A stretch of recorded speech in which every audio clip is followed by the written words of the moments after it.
I'm Jessicat, and today I want to show you an idea for decoration that I thought was pretty cool. You cannot do this in survival. In fact, you're probably going to need cheats in creative for this to work, but I still thought it was a pretty cool and pretty interesting means of decoration, and I hope you will enjoy it. So let's dive right in, no pun intended.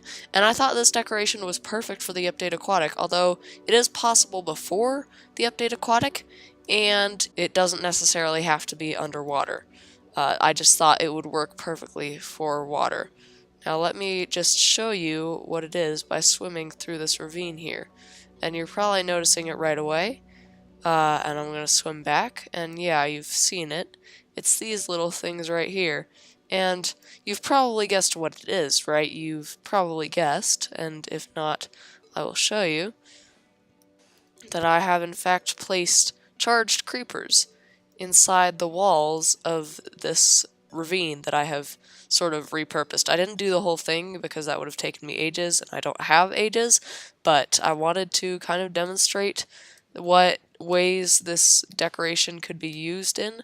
So I built this little aquatic themed ravine. I'm not much of a builder. I don't think it looks all that great, but it does the trick to show you what I think could be accomplished with this. So basically, a charged creeper will normally look like that, but if you give him the invisibility effect,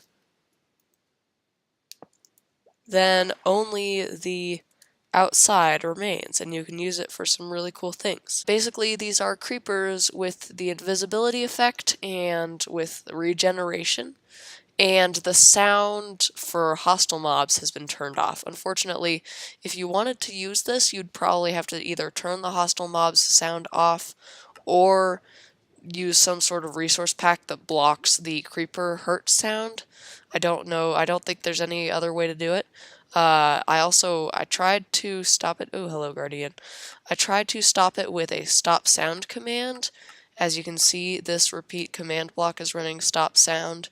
And if I head over here, you'll hear that the creeper's sounds are still playing, but they're not too intrusive, which I think is not all that bad, but it's still pretty annoying. So if you remove the stop sound command, it does get even worse. So if we head back over here, you'll see that, yeah, now it's really annoying. So that's why you really have to keep hostile mob sounds down unless you find some other way to get rid of creeper noises. But I still think this would be really cool for a custom map. So let me show you a couple of ideas I had for it. So yes, you could use the creepers in a ravine like this. You could put them in an aquatic garden like this. They kind of look like water currents or like moving some sort of different seagrass. I don't know. I think it might look cool. This is a tiny garden, obviously, but you kind of get the idea. It reminds me of the seagrass. I think it adds a special effect to the seagrass, in my opinion. These are creepers with no AI, by the way, so they don't move around. They don't bother you that way. And then this is, I think, the coolest use. If I go ahead and place a conduit here, this is a conduit shrine.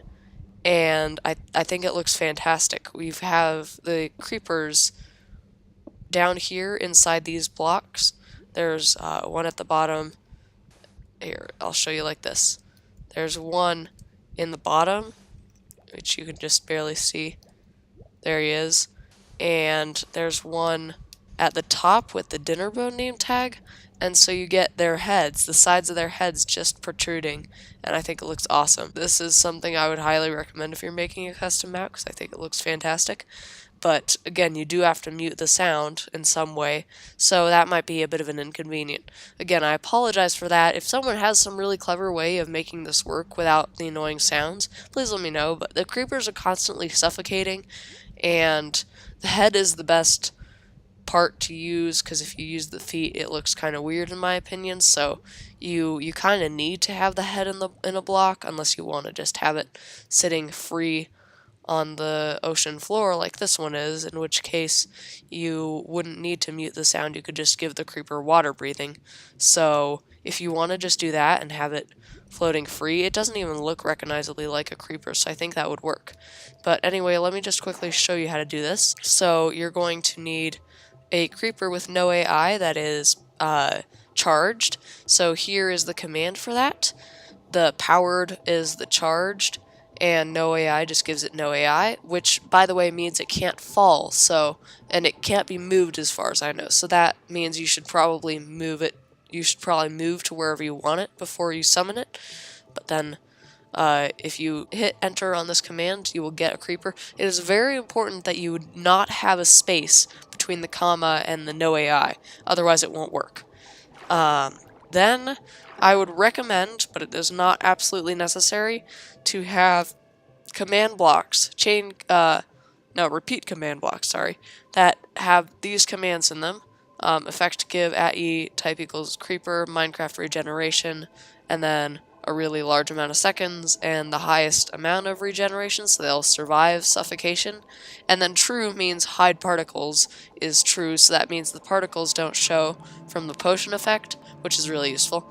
Then there's invisibility, the same way, and optional water breathing. If you have creepers with their heads in water, then the water breathing will be useful because otherwise they will produce little bubbles from drowning. And if you want little bubbles, then that's great, but if not, you might want to give them water breathing so they don't do that.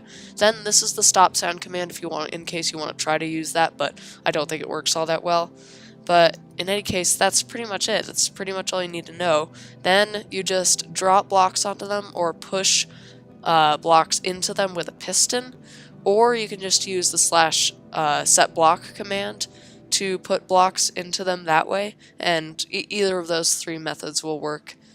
Dropping blocks if it's a sand or gravel block or concrete, of course. I mean, yeah, those are the uses that I thought of for this, but hopefully you can come up with some cool uses too. Hopefully someone finds this useful to put in like a custom map or something. I just thought it was a cool idea. I hope you enjoyed the video. Thank you for watching, and I'll see you in another video. Bye!